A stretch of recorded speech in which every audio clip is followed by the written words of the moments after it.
आ जाए। हमने जो है लीनियर मोमेंटम पढ़ना है। पॉन्स।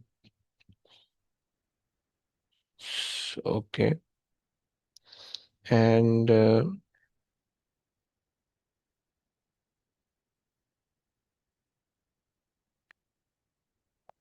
Linear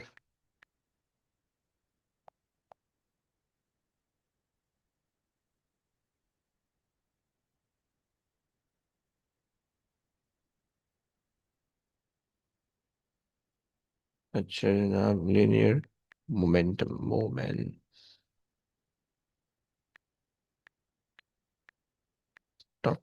okay. सही है। हमारे पास लीनियर मोमेंटम और एंगुलर मोमेंटम दो अलग अलग चीज होती है, राइट। सो हमने यहाँ पे फॉर नाउ जो चीज देखनी है वो लीनियर मोमेंटम देखनी है, सही। एंगुलर मोमेंटम जो है वो तुम लोग यूनिवर्सिटी में जाके देखोगे, यहाँ पे नहीं है। सेट है। चले आए। तो बच्चों कहानी ऐसी है कि इसके अंदर ये चैप्टर बड़ा आसान सा चैप्टर है, सही है, सीरियस चैप्टर है, कोई उसके अंदर डिफिकल्टी वाली बात नहीं है भाई। लेकिन यस, ये चीज़ है कि इसके अंदर एक दो छोटी सी चीज़ें जो कि आपको कभी कभार डिफिकल्ट हो जाती हैं, राइट। तो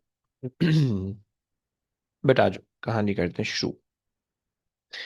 हम जो है सबसे पहले तो अगर हम मोमेंटम की बात करें, लिनियर मोमेंटम की बात करें। मोमेंटम हमारे पास जो है generally it is just the product of force and the product of mass and velocity, right. तुम लोग ने ये मोमेंटम जो है वो ए एस के अंदर भी, ओ एस के अंदर भी था, और ए एस के अंदर भी है, ए टू के अंदर नहीं होने वाला है। सही है। यहाँ पे पढ़ लो जो भी पढ़ने हैं, फिर आगे जाके ये नहीं आने वाला है, सही है। ये मेरे पास आ गया मोमेंटम। और प्लीज़ इसको उससे कंफ्यूज मत करना, मोमेंट से कंफ्यूज मत करना, ये अलग अलग चीज़ें, सही। दोनों भाई बहन नहीं है, अलग अलग चीज़ों की। चलो।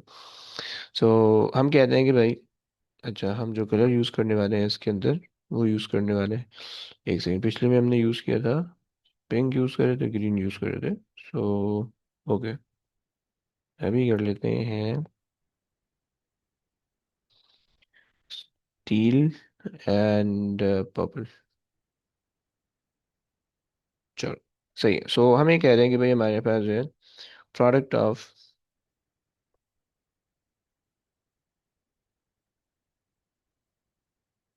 Product of come on mass and velocity, right. Simple सी चीज़ है, सही। अच्छा जी, अगर तुम इसका फार्मूला लिखो, एम वी, राइट। अच्छा याद रखना, अगर क्वेश्चन के अंदर डेफिनेशन आती है and you don't want to write the definition, आपने फार्मूले को डेफिनेशन के अंदर लिखना है, देन ये वाला फार्मूला अगर दे रहे हो, then you have to write P as momentum mass times velocity, right. मतलब आपको जो है ना इन वर्ड, आपको जो है ना ये चीज़ें लिखनी होगी, राइट। सही हो गया, in words you have to write everything, right. अच्छा जनाब, सही है। This is the formula, right. And then भाई इसका यूनिट बता सकते हो, anybody? Sir KG and meter per अबे सेकंड। अबे सांस तो ले ले, अभी अभी आया है, फौरन बोल लिए। ओके, तो बता दो केजी। M S -1, right. सही है। ये इसका बेस यूनिट भी होता है, ड्राइव यूनिट हम कभी कभार इसके कहते हैं न्यूटन सेकंड, राइट। कभी कभार इसको जो है ना हम न्यूटन सेकंड से भी कह देते हैं, राइट। मेनली और न्यूटन सर, सेकंड जो है वो हम इम्पल्स के लिए इस्तेमाल करते हैं जी भाई। सर हम अभी डायनामिक्स नहीं कर रहे हैं। वही तो है यार, डायनामिक्स क्या होता है? अच्छा, ये मोमेंटम में है। सॉर्ट ऑफ ना, मतलब न्यूटन फर्स्ट लॉ शुरू करूंगा मैं, फिर उसके अंदर सेकंड लॉ पे अच्छा, जाऊंगा, change in momentum upon time के अंदर, डायनामिक्स में फिर पहले ही पढ़ना पड़ेगा, समझ लो। तो इसीलिए पहले पूरा मोमेंटम में समझा दे रहा हूँ, फिर उसका सारे फोर्सेस अलग से होगा, समझ लो। सही है। तो बेसिकली ये तीन क्लासेस जो है वो इस पर लेंगी, सही है, मोमेंटम में जाएगा, फिर उसके बाद अगली अगले जो वीक होगा उसमें फिर जो है न्यूटन लॉज सबके शुरू हो जाएंगे। हैप्पी? सर आप वो प्रोजेक्ट एंड मोशन की नोट्स भेज देंगे? अरे मेरा बच्चा, मैंने ग्रुप में भेजे हुए हैं यार। डल- कब मैंने भेजेंगे? अभी देखा है, मैं यार, मैं जब मैं चैप्टर एंड किया था मैंने उसी को भेज दिया। मैं आपको हाईलाइट कर दूँ, ये एक सेकेंड, ये रहा, ये जरा चेक करो, इसमें नीचे जाना थोड़ा सा तो मिलेगा, सही ना? जी। अच्छा जी। अच्छा जी, आओ आगे चलते हैं। सो हमारे पास है ये वेक्टर क्वांटिटी है, राइट? सो ये हमारे पास है वेक्टर क्वांटिटी, सही।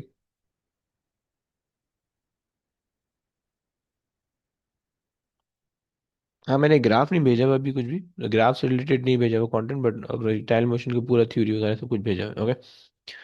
सो वेक्टर क्वांटिटी, राइट, एंड क्योंकि इसके अंदर वेलोसिटी है, सही है, और velocity has some certain direction, तो मोमेंटम की भी कोई ना कोई डायरेक्शन होगी, राइट? सो ये तो हमारे पास है। अच्छा, मोमेंटम जो है, अब चूंकि दो चीज़ों पे डिपेंड कर रहा है, सही है। हम ना मोमेंटम को ऐसे भी कहते हैं, हम ना मोमेंटम को अगर थोड़ा बदतमीजी से कहो ना, तो मोमेंटम को हम ऐसे भी कहते हैं कि it is basically the measure of the motion, okay. हम मोमेंटम को ऐसे भी कहते हैं कि it is the measure of measure of motion in the mass, right? अब देखो, अगर मास ज्यादा है तो भी मोमेंटम ज्यादा होने वाला है, अगर वेलोसिटी ज्यादा है तब भी मोमेंटम ज्यादा होने वाला है, अगर दोनों ज्यादा है तब भी मोमेंटम ज्यादा होने वाला है, राइट? सो लेकिन लेकिन मोमेंटम बेसिकली बता क्या रहा है, ये this is like more understandable equation कि मोमेंटम होता क्या है, सही। कि तुम्हारे पास मेजर ऑफ मोशन है, राइट, कितना ऑब्जेक्ट जो है, कितना ज्यादा ऑब्जेक्ट के अंदर मोशन है। ऑल दो motion is not any quantity, right, मतलब मोशन को तुम वो नहीं कर सकते, बट हम उसको इन टर्म ऑफ मोमेंटम देख रहे होते हैं, बट सॉर्ट ऑफ मोशन ही तुम कह लो, राइट। यानी मोशन कोई क्वांटिटी नहीं है कोई, लेकिन हम मोमेंटम और मोशन को रिलेट कर रहे होते हैं, सही। अब देखो, तुम्हें पता कैसे चलेगा, like how will you feel, और हाउ यू फील कि भाई किसी बॉडी के अंदर कितना मोशन है, तो वो उसके कोलिजन पे डिपेंड करता है, right. If the body collide in anywhere, right, तो तुम्हें पता चलता है कि इसका जो है ना, मतलब जो उसका कोलिजन हो रहा है ना, कितना हार्डर कोलिजन हो रहा है, उससे तुम्हें पता चलता है कि इसका मोशन कितना है, राइट। अगर एक गाड़ी खुदा ना खास्ता उसका एक्सीडेंट हो रहा है और वो हाईवे पे एक्सीडेंट हो रहा है, लेट्स से वो 120-150 क्लिक उसकी स्पीड है, राइट, एंड उसमें एक्सीडेंट अगर हो रहा है तो उसमें फिर क्या होगा कि उस गाड़ी के परखच्चे उड़ जाएंगे, तिया पाछा हो जाएगा, कुछ भी नहीं बचेगा, सही। तो ये है, सही। सो वो बेसिकली क्यों, क्योंकि मेजर ऑफ मोशन बहुत ज़्यादा है, और उसका इफेक्ट आपको कोलिजन से पता चल रहा है, राइट। सो ये बस एक चीज आपने ध्यान में रखनी है कि मोमेंटम का जो इफेक्ट होता है वो हमें कोलिजन से पता चलता है, राइट। और इसी वजह से जो है ना, वो हमने जो अपनी कोलिजन की एग्जांपल्स है ना, जो कोलिजन के बारे में हमने चीजें देखनी है, वो हमने फिर यहाँ पे देखनी होंगी, राइट। बट हमने यहाँ पे एक तो सिंपल सी ये चीज़ देख ली, हमने ये चीज़ कही कि भाई अगर तुम वेलोसिटी ज़्यादा होगी तो मोमेंटम ज़्यादा होगा, मास ज़्यादा होगा तो मोमेंटम ज़्यादा होगा, दोनों ज़्यादा होंगे तो मोमेंटम ज़्यादा होगा, right. But what if, since it is a vector quantity, so we must have to consider the direction, right? So if we have an object, एक second. So if we have an object, right, and let's say this is the object, okay, and let's say the object is moving in this direction, okay, at an angle of at an angle of okay, this is the angle at an angle of 30 degree, or let's say any degree from horizontal, okay, and this is the velocity v, okay, this is the velocity v, right, for that object, right? अब इसके अंदर obvious सी बात है, the object is moving in both of the direction, horizontal भी जा रहा है, vertical भी जा रहा है, सही है। सो अब इसका मोमेंटम क्या होगा, क्या कहते हो आप लोग? एनीबॉडी?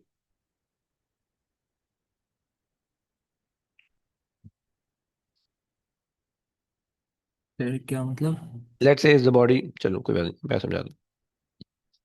इस बॉडी का मास है m, सही। सो इसका जो मोमेंटम होगा ना भाई, इसका मोमेंटम आएगा हॉरिजॉन्टल डायरेक्शन में अलग से, और वर्टिकल डायरेक्शन में अलग से, सही।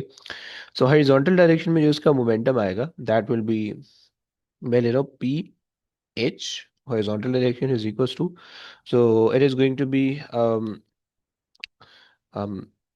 mass times velocity, so v, and then cos theta, right? Is that clear? Come on, ये Mediana. ओके, ये आपके पास हो गया सही। मास टाइम्स वेलोसिटी, राइट। देखो मास तो स्केलर क्वांटिटी, तो उसमें तो डायरेक्शन की कोई टेंशन ही नहीं है, राइट। वेलोसिटी के साथ तुम उसके कंपोनेंट बनाओगे, राइट। बट अगर कोई इस तरह से लिख रहा है, if somebody is writing that way, M cos theta, तो क्या ये सही लिख रहा है या गलत लिख रहा है? गैस क्या कहते हो? अगर कोई बंदा इस तरह से लिख रहा है, तो क्या उसे सही लिखा है या गलत लिखा? पी एम कॉस हाँ जी। ये अगर मोमेंटम को, हॉरिजॉन्टल मोमेंटम को कोई बंदा इस तरह से लिखे, तो क्या उसने सही लिखा है या गलत लिखा? हॉरिजॉन्टल। हाँ जी। अबे सर सही एम लिखा। क्या है? हाँ सर सही है। सही है ना, वेरी गुड। क्योंकि अच्छा हाँ। आप या तो जो है वो 2 टाइम्स 3 करो, 3 टाइम्स 2 करो, फर्क नहीं पड़ता, राइट। आगे पीछे करने से कोई फर्क नहीं, मल्टीप्लिकेशन के अंदर या एडिशन के अंदर ऑर्डर से फर्क नहीं पड़ता, राइट। बट डिवीजन के अंदर और सब्ट्रैक्शन के अंदर ऑर्डर से फर्क पड़ता है, राइट। खैर, सो अगर जो है बी हम वर्टिकल ले लें, सो पी वर्टिकल विल बी, क्या होगा बता सकते हो? एनीबॉडी? मोमेंटम वर्टिकल क्या होने वाला है? M M V sine theta. M B sine. Very good भाई। M V sine theta. Perfect, सही हो गया। सो ये मेरे पास एक कॉन्सेप्ट हो गया, सही। मोमेंटम हमने देख लिया कि अगर हमारे पास दो दो 2 डायमेंशनल मोमेंटम आ रहा है, तो उसके अंदर हमारे पास ऐसे हमने रिलेट करना, राइट। अच्छा, और एक और चीज, अगर हमारे पास इसका ऑपोजिट है, राइट, यानी अगर आपके पास जो है, लेट्स से, मैं ये ना थोड़ा सा अलग से पढ़ा रहा हूँ, बाद में जब क्वेश्चन आएंगे ना तो इसको रिलेट करेंगे, राइट। अभी अभी कोई रिलेशन नहीं बन रहा, बट जब क्वेश्चन आएंगे तो इसको रिलेट करेंगे। खैर, अगर तो मेरे पास यही केस है, उसने एंगल जो है ना, ये लेकिन ये आते हैं बहुत दफा, ओके। सो और आजकल के पेपरों में ना काफी ज्यादा आ रहे हैं। सो खैर, अच्छा, व्हाट इफ अगर मेरे पास ना एंगल मैंने चेंज कर दिया हुआ है, सही है। एंगल मैंने चेंज करके ऊपर दे दिया, सही है। अब क्या होगा भाई?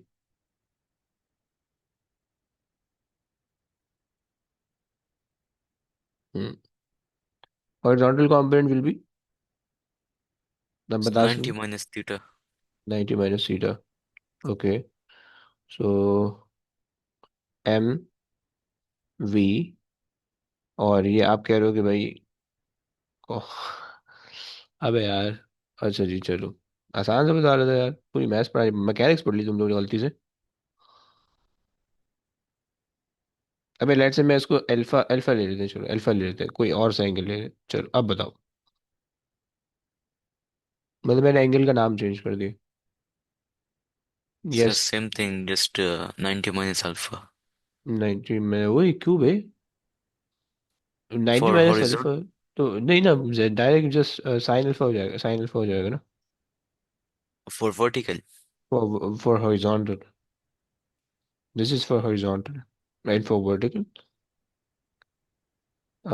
M V and then cos alpha, right. समझ लो नहीं समझ लो? यस। पक्की बात है। देखो, अगर अगर तो इन टर्म ऑफ थीटा लिखोगे, then you are allowed to do 90 minus theta, okay. But in term of alpha you are writing, then you just have to be right straightforward, right. सही हो गया। सो अगर तो आपको इन term of 90, एक एक आधा क्वेश्चन हमने देखा था इसका, इस तरह का, कि अगर आपको ना यहाँ पे थीटा भी दिया हुआ है और अल्फा भी दिया हुआ है, राइट। सो आप इसको ऐसे भी लिख सकते हो, सही है। This can also be written as P H is equals to M V, and then that become cos, अच्छा सॉरी, साइन हो जाएगा, sine 90 - theta, that gives me alpha, right. अगर मैं ऊपर वाले एंगल की टर्म में लिखना चाह रहा हूँ, सही। एंड सिमिलरली वो उसका ऑपोजिट भी वहाँ पे ऊपर में काम करेगा, बट मैं भी इतना ज़्यादा कंफ्यूज नहीं कर रहा, सीधा सीधा काम रखते हैं यार, हम हमें शुरू में मैथ्स में कंफ्यूज कर दूंगा तो मसला हो जाएगा, सही। ये सिंपल सा है, सही है। अच्छा, ये बेसिकली ऊपर वाला लीनियर मोमेंटम था, सही है। और ये जो है ना 2 डायमेंशनल मोमेंटम है, सही। अगर हम इसकी थोड़ी सी हेडिंग लगा रहे हैं ताकि थोड़ा अच्छा अच्छा हो जाए, सही है। सो ये मेरे पास है 2D मोमेंटम, सही है।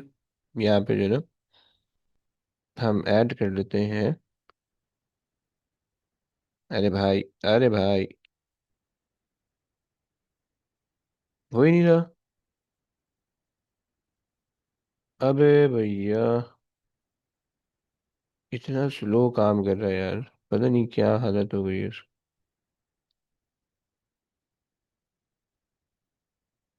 अल्लाह जाने भाई। हाँ, खराब हो गया। छोड़ छोड़ छोड़, बाद में करेंगे। अच्छा जी, सो ये हमारे पास आ गया। ये दो चीज़ें मैंने आपको बता दी, सही है।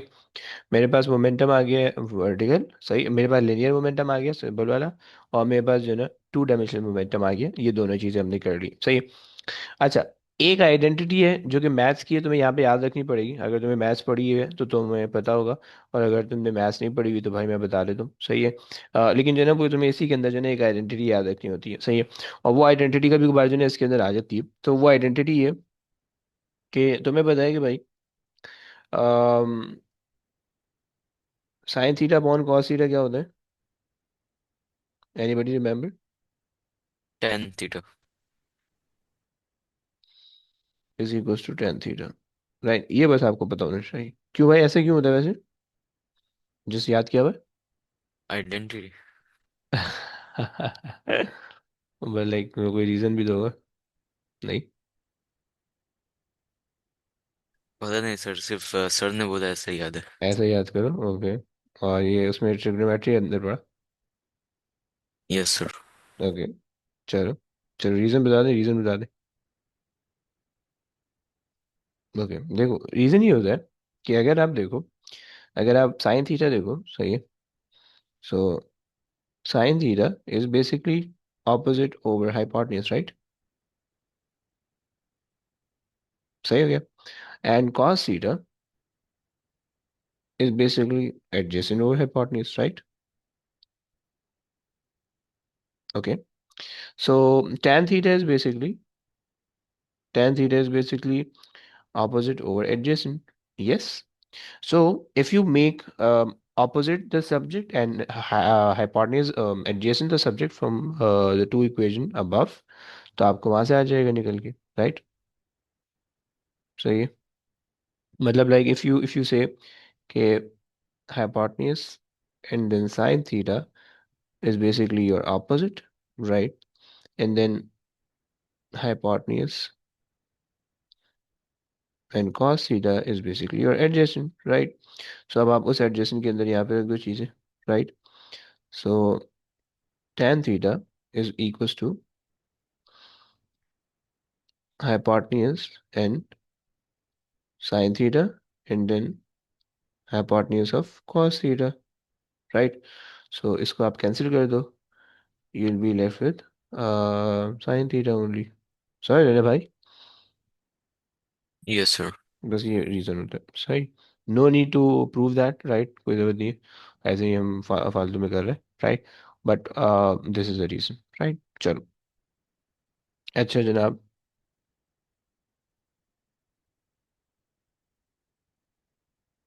ओके, खैर। तो बस ये एक आइडेंटिटी जो है ना ये कभी कभार तुम्हें तंग करेगी, सही है। सो बस ये देख लेना, सही है। और याद रखना कि एंगल वगैरह अगर आप उसका चेंज करो तो तब भी एक्सेप्टेबल है, राइट? मतलब लाइक अगर if you write this identity as, थोड़ा सा मैं इसलिए बता रहा हूँ क्योंकि अगर तुम लोग ने नहीं पढ़ा हुआ तो समझ में आ जाएगा, अगर पढ़ा हुआ है तो फिर याद रिकॉल हो जाएगा, right? So if sine 2 theta is there, so you have to write sine 2 theta divided by cos 2 theta, right, is equals to tan 2 theta, right? So this is also possible, right? Right? यानी if you write sine n theta, so तब भी काम करेगा, right? And one more thing, if you put a square on it, तो तब भी काम करेगा, सही है। So ये ऐसे भी काम कर रहा है और ये स्क्वायर के साथ भी काम कर जाएगा, सही। Like if you put the square right here, so this will also work, right? So basically if you change the power, if you change the n value like the 2 3 4, so everything will work, okay? So ये चीजें आपको बस पता होनी चाहिए। अच्छा जनाब। सो हमारे पास जो है two and then D, D का भाई टी, सही है। एंड देन मोमेंटम,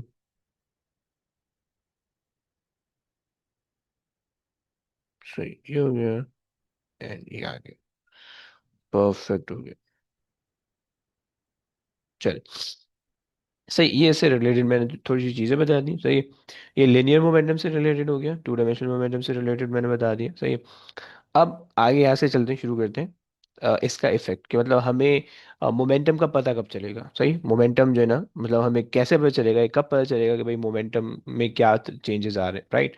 सो उसके लिए हम क्या करते हैं, उसके लिए हम ये करते हैं भाई, law of conservation of momentum देखते हैं, नहीं कोलिजन को हम इन्वॉल्व करते हैं अपने उसके अंदर, तब जाके हमें समझ में आता है कि भाई क्या हो रहा है, ओके। सो यहाँ से जो हमारी कहानी है वो हमारी चलेगी law of conservation of momentum पे, सही है। अल्लाह अकबर। सो आए भाई, अच्छा किसी को याद है वैसे law of conservation of momentum? Anybody? Law of conservation of momentum.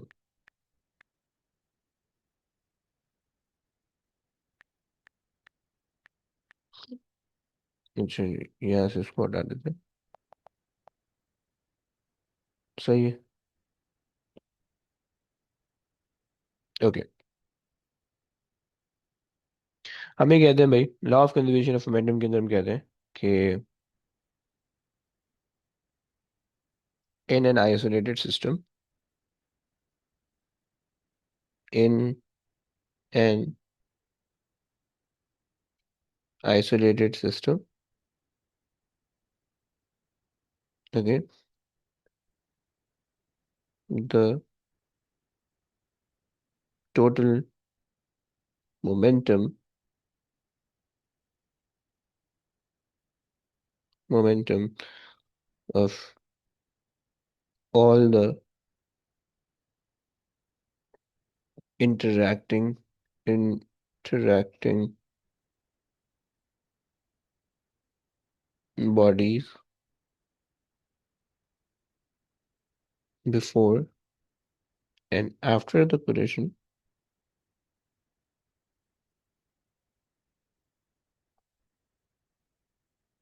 mm,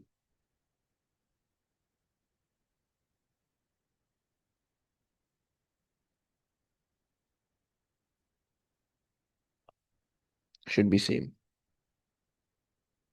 right? सो ये हम बात कर रहे होते हैं, ये हमारे पास होता है इंटरेक्शन, सही। इस चीज को हम कह रहे होते हैं, ये हमारे पास है law of conservation of momentum, सही। अच्छा जी, अब इसके अंदर हमने कुछ गंदी बातें की, उनको हाईलाइट कर लेते हैं सबसे पहले, सही है। सबसे पहली चीज़ हमने ये बात कही कि भाई हमारे पास जो है, एक सेकेंड, हमारे पास जो है वो आइसोलेटेड सिस्टम भाई क्या होता है इसको देखते हैं, सही है। अच्छा जी, फिर उसके बाद टोटल मोमेंटम कैसे निकालते हैं उसको देखेंगे, सही है। टोटल का मतलब क्या होता है, सही है, इसको देखना है, सही। एंड देन हमने जो है ना वो ये देखना है कि भाई हमारे पास जो है इंटरैक्शन क्या होता है, सही है, और कोलिजन क्या होता है, सही, हमने ये देखना है। और कोलिजन इंटरैक्शन में क्या फ़र्क होता है, सही, क्या हर इंटरेक्शन कोलिजन है या हर कोलिजन इंटरेक्शन नहीं है, सही है, सब कुछ हिसाब किताब होता है, सही। तो ये हमने कोई तीन चार चीज़ें देखनी है, सही है। अच्छा, इसका जो दूसरा मतलब जो है ना, इस law of conservation of momentum को आप एक और तरीके से भी कह सकते हो, सही है, और वो ये होता है कि वो ये होता है कि भाई, और अम, अच्छा जी, सो हम इसको कहते हैं कि in an isolated system,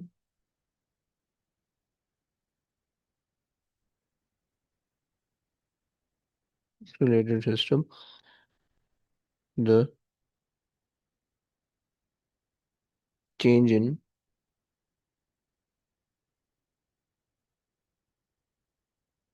momentum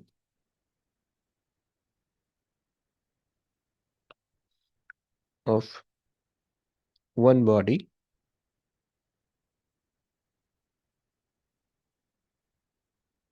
should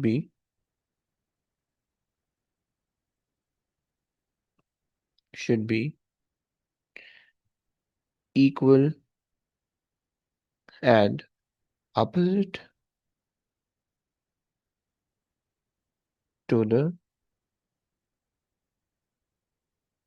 change in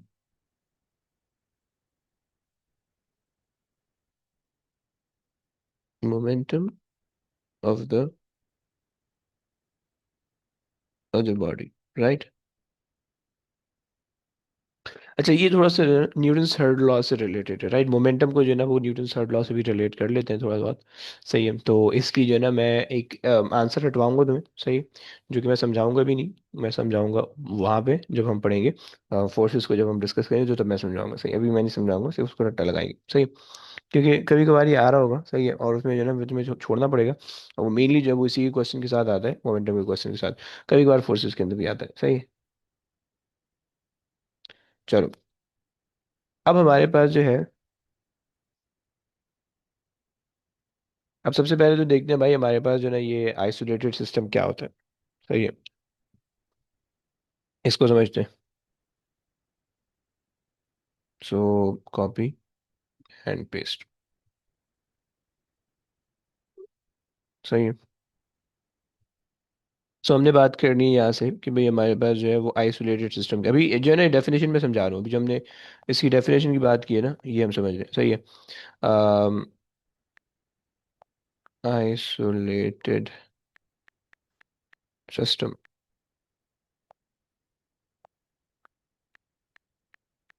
सही, ये हमने बात की, सही है, इसको समझते हैं, सही है।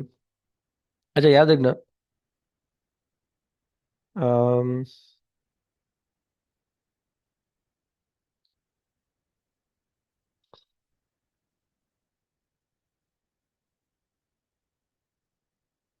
हम ये कहते हैं कि isolated system is basically the system of the system of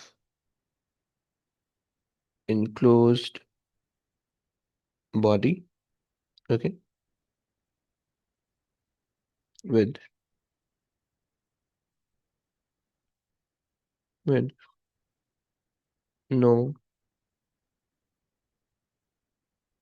resultant or external force,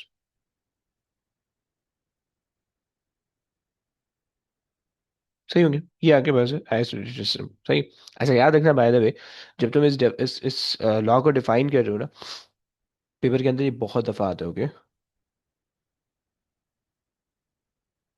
अच्छा, इसमें जो है ना मतलब पेपर के अंदर ये डेफिनेशन बहुत दफा आती है, सही है। सो बी वेरी केयरफुल, राइट। तुम्हें ये ना ये खास तौर पे ये जो टोटल मोमेंटम का वर्ड है, ये तो कभी नहीं भूलना होगा, सही है। अगर तुम डेफिनेशन लिखते हुए टोटल मोमेंटम मिस कर जाओगे, सही है, तो तुम्हें नंबर नहीं मिलेगा, सही है। और दूसरी ये चीज़ है कि भाई तुम्हारे पास जो है isolated system must be there, right. These are the conditions, right. ये अगर तुम वो लिख रहे हो ना, आंसर लिख रहे हो, so you have to make your answer in such a way कि आपको ये चीज़ें इंक्लूडेड चाहिए, इसके अंदर कुछ भी हो जाए, राइट, इसको मिस नहीं कर सकते। सही, कोलिजन का वर्ड भी इंपॉर्टेंट है, और इंट्रैक्शन जरूरी नहीं है, इंट्रैक्शन के बगैर भी काम चल जाएगा, सही। Collision is important by the, okay. यार ये इतना ऊपर क्यों जा रहा है?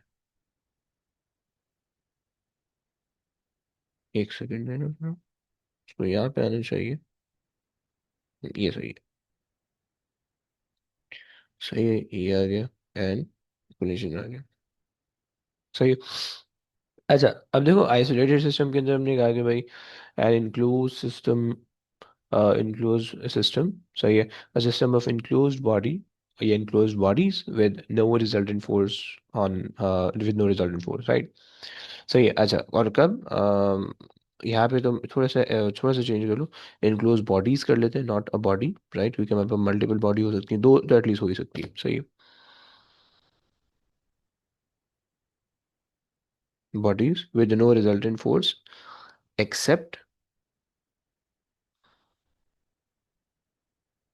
नहीं ना,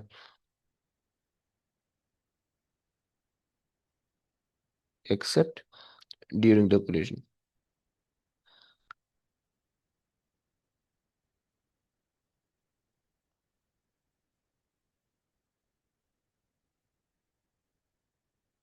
ड्यूरिंग द कोलिजन, राइट। अब जरा समझ लो, देखो सीन ये कि भाई लेट से मेरे पास जो है ना एक सिस्टम है, सही है। लाइक वो इस तरह से दिखता है, सही। इनक्लोज सिस्टम मैंने बना दिया, दिखाने के लिए ना इस तरह से बनाते हैं, सही है। और हमने ना उसके अंदर दो बॉडीज रख दी, सही है। और like one body is like that, सही है। और दूसरी बॉडी जो है वो इस तरह की है, सही। ये हमारे पास एक इनक्लोज सिस्टम है, सही। अब देखो ये बॉडी रैंडमली घूम रही होंगी, कोई फोर्स नहीं लगेगी, they will be moving with a constant velocity, right. Collision से उनकी, कोलिजन विद द वॉल से उनकी वेलोसिटी कम नहीं होगी, सही। But if they collide with each other, right, if they collide with each other, तो उनकी जो है ना वेलोसिटी कम होगी या उनकी वेलोसिटी चेंज होगी ओनली ड्यूरिंग द कोलिजन। वो जो है ना मतलब उनकी वेलोसिटी पे कोई फर्क पड़ेगा, राइट। सो यहाँ तक बात समझ में आ गई बच्चों? यहाँ तक ये बात समझ में आती है, सही। अच्छा, अब हमने दूसरी बात ये की है कि भाई हमारे पास जो है ना एक्सटर्नल फोर्सेस का कॉन्सेप्ट, इसको जरा रिजल्टेंट फोर्स का कॉन्सेप्ट बोल दो, मैं वहां पे बताऊंगा न्यूटन सेकंड लॉ के अंदर, सही है। सो अगर आपके पास एक्सटर्नल फोर्स का कॉन्सेप्ट है ना, वो जरा समझ लो, सही है। External force by the way जो है, इसका क्या मतलब होता है और इससे कॉरेस्पॉन्डिंग कौन सी फोर्स होती है। सो बेसिकली ना फोर्स हमारे पास जो है हम दो टाइप की ले रहे होते हैं, सही है। अगर तुम यहाँ से पकड़ो फोर्स को, सो इस चीज़ को अगर आप ले रहे हैं, सही है। So force can be of two type, right, an internal force and an external force, right. अच्छा जी, इंटरनल फोर्स ना किसी का कुछ उखाड़ सकती है ना कुछ बिगाड़ सकती है, सही है। लेकिन एक्सटर्नल फोर्स कुछ ना कुछ कर सकती है, सही। सो हम ये कह रहे हैं बच्चों कि हमारे पास जो है ना दो टाइप की फोर्स है, सही है। एक हमारे पास है इंटरनल फोर्स, राइट। और एक हमारे पास है एक्सटर्नल फोर्स, राइट। अच्छा जी, इंटरनल फोर्स की एग्जांपल आप इस तरह से समझ सकते हो,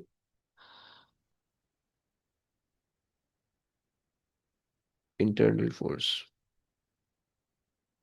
राइट, और एक्सटर्नल, राइट। इंटरनल फोर्स की आप एग्जांपल इस तरह से समझ सकते हो कि लेट्स से आप जो है ना गाड़ी में बैठे हो और आपकी गाड़ी खराब हो गई, right, and now you want to push the car to the road side, right. अब लोगों ने कहा भाई चलो धक्का लगाओ, सही है। अब आपको के जहन में होशियारी सूझी, आप गाड़ी से बाहर नहीं उतरे, सही, आपने गाड़ी के अंदर बैठे बैठे धक्का लगाना शुरू कर दिया। क्या ये पुश आप कर रहे हो, क्या ये पुश यूजफुल होगा? एनीबॉडी? गाड़ी के अंदर से बैठ के अगर आप गाड़ी को धक्का लगा रहे हो, will that push be useful? Yes. Yeah, like if you're sitting on the chair, right, and you want to move, like chair के नीचे टायर लगे हुए, and you want to move the chair to right or left or anywhere, right, और तुमने chair पे पाँव ऊपर करके बैठे हुए, right, and nothing like nearby, so तुमने अपने ही आपको पुश करना शुरू किया, या अपने हाथ जो है ना वो पीछे से ले जाके जो चेयर का जो बैक एंड है वहां से तुमने चेयर को पुश करना शुरू किया, and nothing is in contact with the ground, okay. तुम पूरे के पूरे चेयर पे बैठे हो पाँव ऊपर करके, राइट। सो क्या होगा? कुछ भी नहीं होगा, राइट। तुम्हारी चेयर आगे पीछे कहीं पे भी नहीं जाने वाली है, क्लियर ना? These are the concept of the internal forces, right. कि इंटरनल फोर्सेस अगर आप अप्लाई करोगे भी, that doesn't affect the motion, right, या state of the body, right. वो अगर स्टेशनरी रहेगी, मूविंग है तो मूविंग रहेगी, इससे कोई फर्क नहीं पड़ने वाला है, सही। सो इंटरनल फोर्सेस जो है वो क्या कहती है, it does not produce any motion, right. So हम ये कहते हैं कि भाई there is not produce any motion, okay. So does not produce any motion,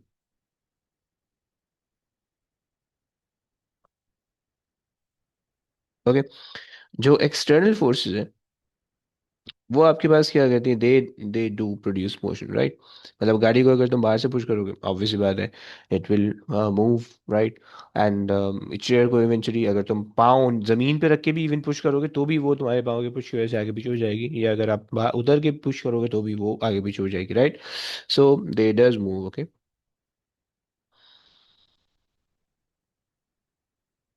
does produce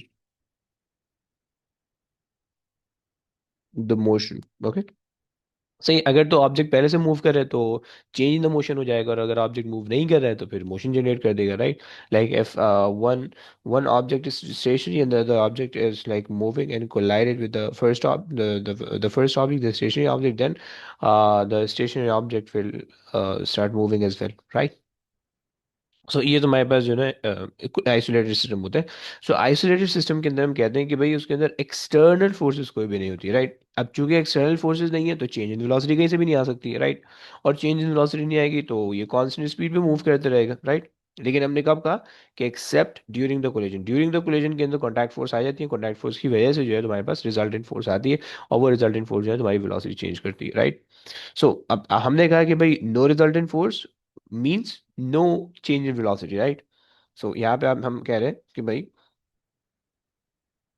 no resultant force means no change in velocity, right. ये बात हो गई। अच्छा जी, और यहाँ पे आके पास जो है accept during the collision. So during the collision हमारे पास कौन सी फोर्स आएगी, वो भी मैं लिख लेते हैं हम लोग। सही है। So during the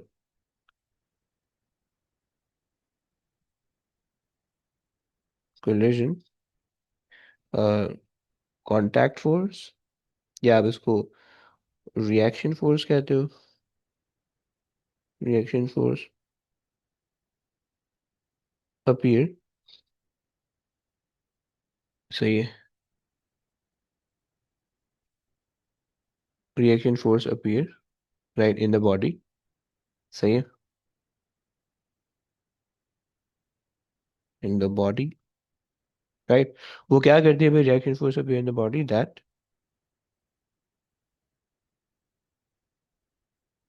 bring the change in velocity,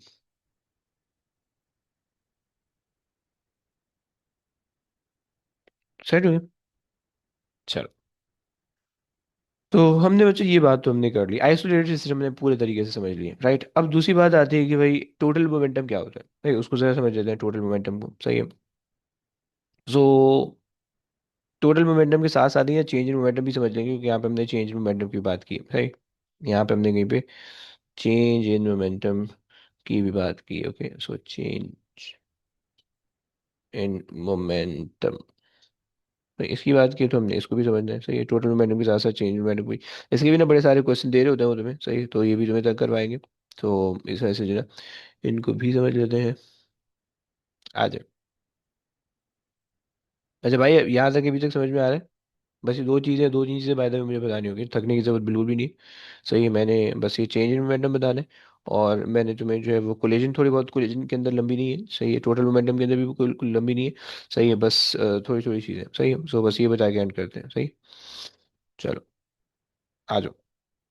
सो यहाँ से हम कह रहे हैं कि भाई total momentum and change momentum, सही, यहाँ से उस चीज़ को देखते हैं। आओ। सो हम बात कर रहे हैं total momentum and change momentum. एक second.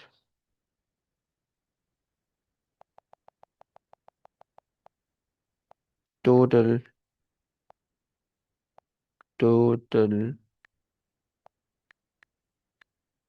Momentum and change in momentum, सही, इसकी हम बात करें, सही।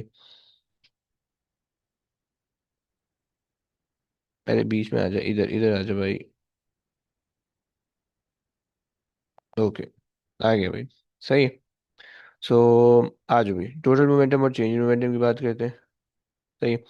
अब देखो टोटल मोमेंटम का सीन ये है, टोटल, अच्छा, अगर तुम्हें किसी भी चीज़ का टोटल निकालने को बोले जाए, तुम कौन सा मैथमेटिकल ऑपरेशन परफॉर्म करोगे, will you perform addition, will you perform subtraction, क्या करोगे? हाँ जी, एनीबडी? टोटल का अगर तुमसे बोला जाए, एडिशन। Addition, very good. तो आपके पास जो है, आप एडिशन परफॉर्म कर लेंगे, फाइन। सो हमने कहा कि भाई हमारे पास जो है, सो टोटल मोमेंटम के अंदर हम ये कहते हैं कि भाई it is summation of the momentum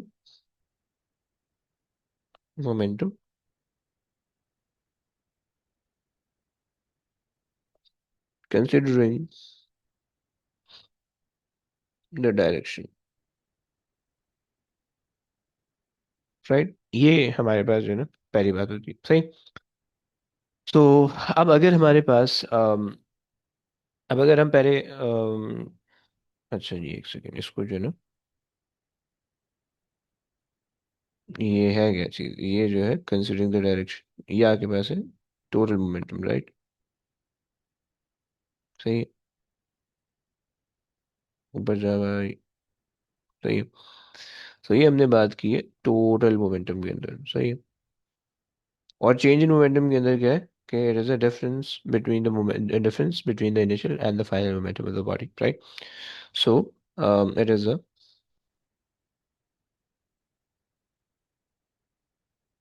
difference between initial and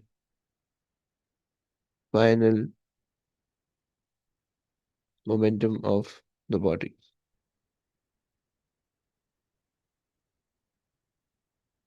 right?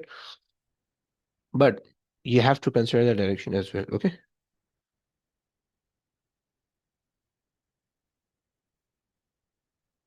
Considering the direction, right. ये आपके पास है। तो इस चीज़ को आपने ना अपने जहन में बिठाना है, क्योंकि इसमें जो ना बच्चे अक्सर गलती कर रहे होते हैं। अच्छा जी, अब लेट्स से कि भाई अगर हम बात करें चेंज इन मोमेंटम की, सही। अब अगर आप टोटल मोमेंटम की, राइट। सो अब अगर आपको ऑब्जेक्ट जो है वो इस डायरेक्शन में मूव कर रहा है, सही है, कहानी ये सिनेरियो मैं दे रहा हूँ, सही है, सही है। So, so these are the object, okay, and initially, let's say कुछ केसेस बना सकते हैं हम, सही, और देख लेते हैं कि भाई कहाँ कहाँ पे क्या क्या पॉसिबिलिटी बन सकती है, सही। Let's say both the objects are moving in this direction, right. दोनों इसी डायरेक्शन में मूव कर रहे हैं, सही है। सो अब दोनों का मोमेंटम कितना आएगा, लेट्स से इसकी वेलोसिटी मैंने तुम्हें दी हुई है 4 मीटर पर सेकेंड, राइट।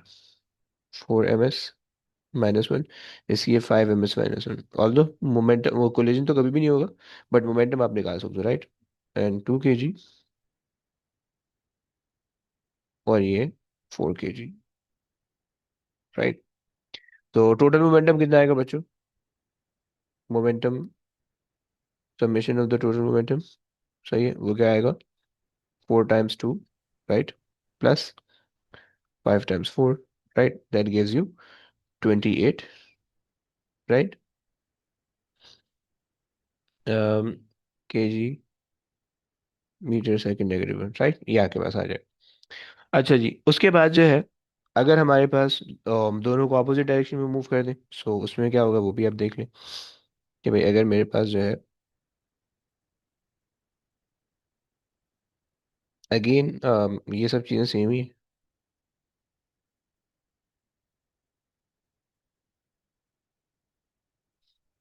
सही है, सही है।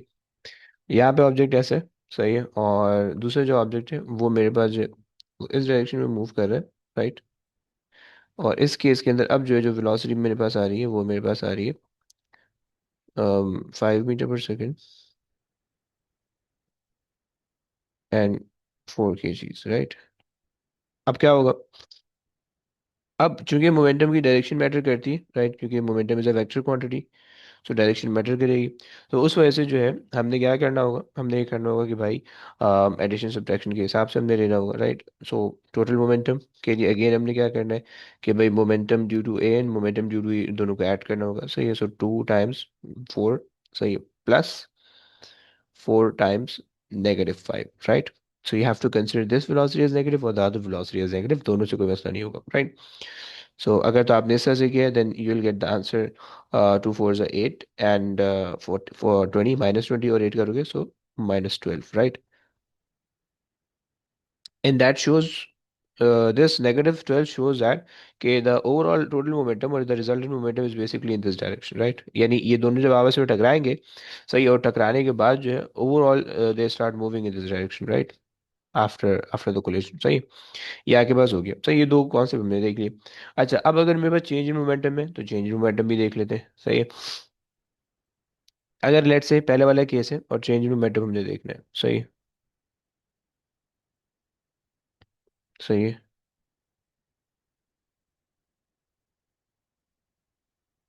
Okay.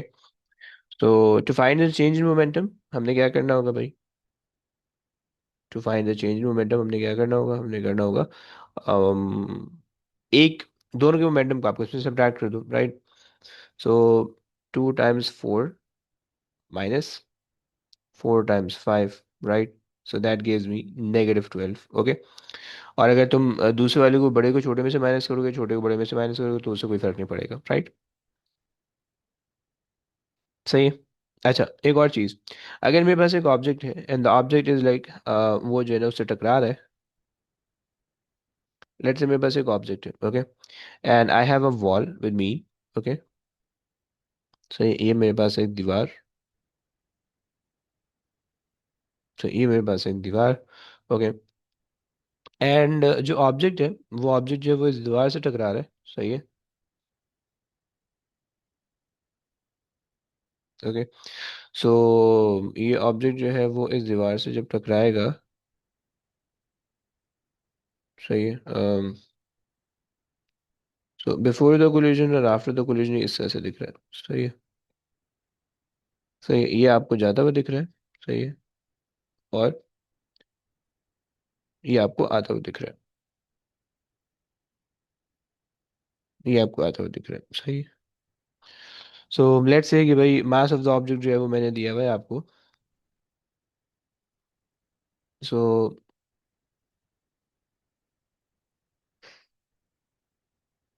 Mass is given as 4 kgs, right?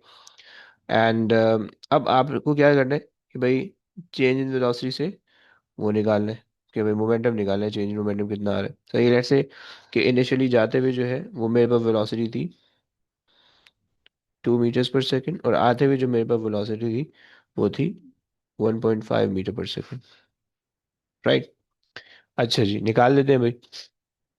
अब चेंज इन मोमेंटम, डायरेक्शन भी चेंज हो रही है, मोमेंटम भी चेंज हो रहा है, right? So change in momentum के लिए आपने क्या करना होगा? आपने करना होगा भाई फाइनल मोमेंटम जो कि 1.5 वाला है. सही, 1.5. ओके. सॉरी, ये मास आ गया. सही, और ये आ गया इसका ये वेलोसिटी आ गई, ये आ गया मास, राइट? 4 का मास है, राइट? अच्छा जी, अब आपको चूंकि डायरेक्शन चेंज हो रही है तो डायरेक्शन की चेंज की वजह से एक नेगेटिव साइन आएगा, right? I am considering this as positive and this as negative, right? So ये मेरे पास आ गया पॉजिटिव, राइट? अच्छा, due to the change we have to put the negative sign and the other thing is के 4 × -2, right? सो क्या बन जाएगा भाई? change in momentum would be 4 times 1.56, right? And then 4 2s are 8, minus minus plus. So 14 kg meter -1. Okay. ये आपके पास आ गया. उप्स, जरूरत नहीं, ऐसे ही छोड़ देते हैं, सही हो. सो ये हमने जो है ना कुछ कॉन्सेप्ट देख लिए जो कि हमारे पास थे चेंज इन मोमेंटम से रिलेटेड. और ओके. सो हमारे पास चेंज इन मोमेंटम से रिलेटेड है, और हमारे पास जो है वो उससे रिलेटेड है, क्या बोलते हैं अपना, टोटल मोमेंटम से related, right? One last thing, फिर उसके बाद एंड करेंगे, सही है. एंड वो लास्ट थिंग हमारे पास है, सीधा अगर ये आ जाए तो कितनी अच्छी बात हो जाएगी. सही है. So and the last thing is the interaction. Collision बस हमने समझना है, चेंज मोमेंटम बता दिए, सही. कोलिजन पर सिर्फ समझना है कि भाई कोलिजन क्या होता है, सही. कोलिजन, सही है.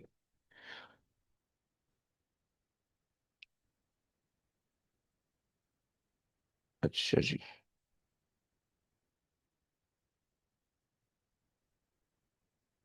अच्छा जी, हमने कहा कि भाई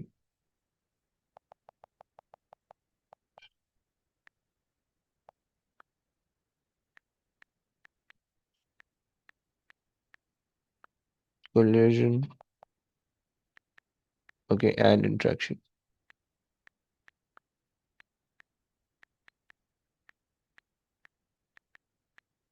okay,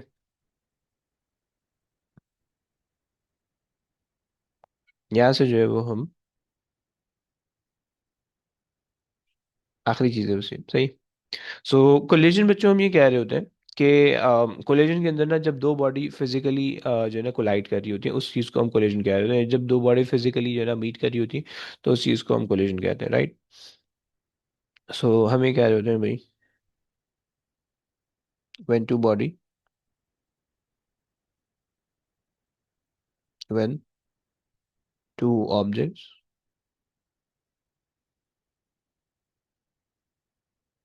when two object make contact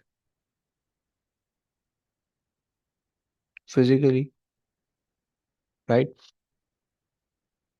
um, causes the um, reaction force on each other, okay, and bring the change in speed,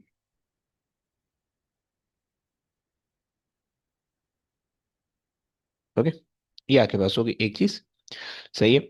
और ये हमारे पास होता है कोलिजन, राइट। और अगर हमारे पास इंटरेक्शन है, सो इंटरेक्शन में बस जो है ना फिजिकल कांटेक्ट नहीं होता, राइट। बाकी फिजिकल कांटेक्ट, बाकी फोर्स आती है और स्पीड आती है, राइट। सो बस ये है, हम ये कह सकते हैं कि while interaction is without the physical contact, that's it। सही, क्या मतलब हुआ? कांटेक्ट, सही। जैसे अगर दो जो है ना मैग्नेट कोलाइड कर रहे हैं अगर, सही है। सो अब वो कभी भी जो है, अगर लेट से भाई आपके पास जो है ये एक मैग्नेट है, सही है, सही हो गया। और उसका जो है ना लाइक लाइक ये मतलब मैंने आपको,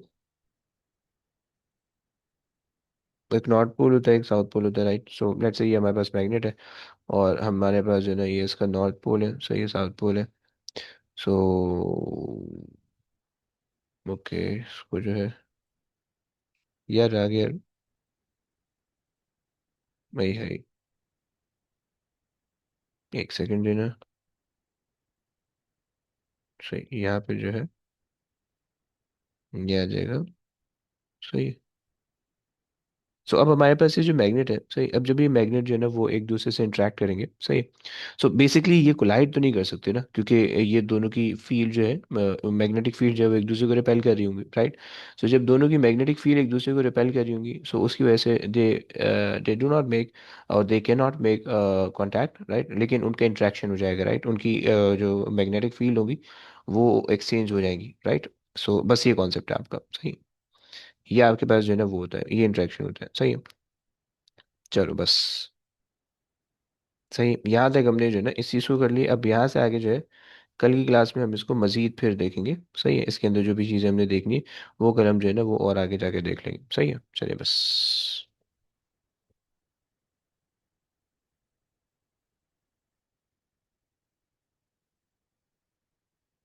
चलिए जी। ओके बच्चों, बस आज के लिए यहाँ पे एंड अस्सलाम करते वालेकुम सर। हैं। ओके भाई, टेक केयर, वालेकुम अस्सलाम बाय। वर्हमतुल्लाहि वबरकातुहू, अल्लाह हाफिज़। Thank you.